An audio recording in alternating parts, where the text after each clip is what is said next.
Christianity's central place in British culture is looking increasingly under threat, with church attendance numbers in constant decline.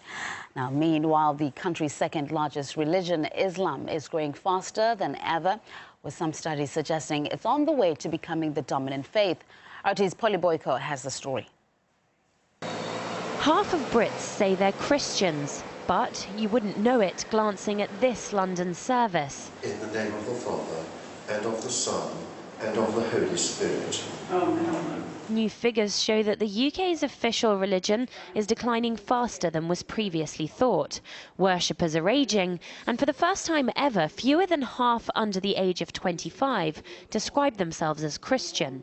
The decline of churches in the UK is long term. It just happens to be now approaching really rock bottom. So 95% of people don't attend a church on an average Sunday. While the Church of England struggles, the Office for National Statistics says that the number of Muslims in England and Wales has surged by 75%. And they're young.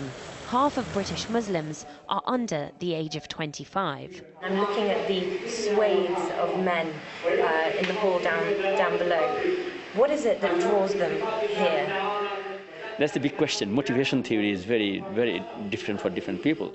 Islam's family values are very well bonded, and families really try to nurture young people in the fold of Islam. We have more than 50% congregation from the young people, because we try to deal with the young people's issues, so they feel part of the mosque establishment. Religious think tank The Pew Forum estimates that if present trends continue, the Muslim population of the UK will swell to almost double within 20 years, totalling 5.5 million. According to these figures, it means that by 2030, Britain will have more Muslims than Kuwait.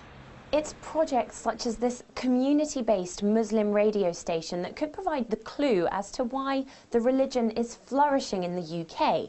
In that booth, DJs who call themselves brothers and sisters talk about local issues and education from the point of view of Islam.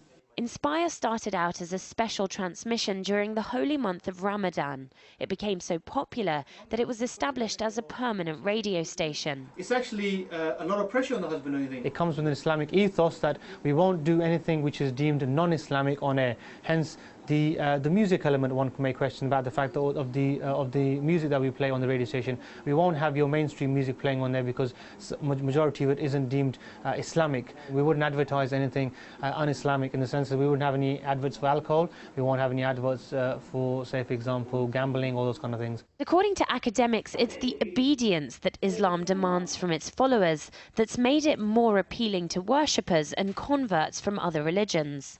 Islam says no.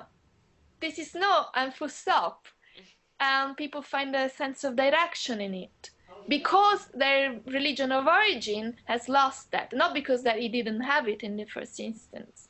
They sort of became lenient in relation to the laws of the church, and thinking that in this way they would make it more mellow and softer and attract more people into the church. And in fact, they've lost people. Something that the Church of England disagrees with. They claim that the death of Christian England has been greatly exaggerated and that the statistics don't reflect the true faith of the population.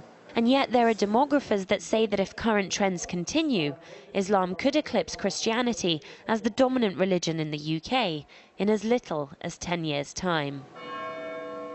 Polly Boyko, RT, London.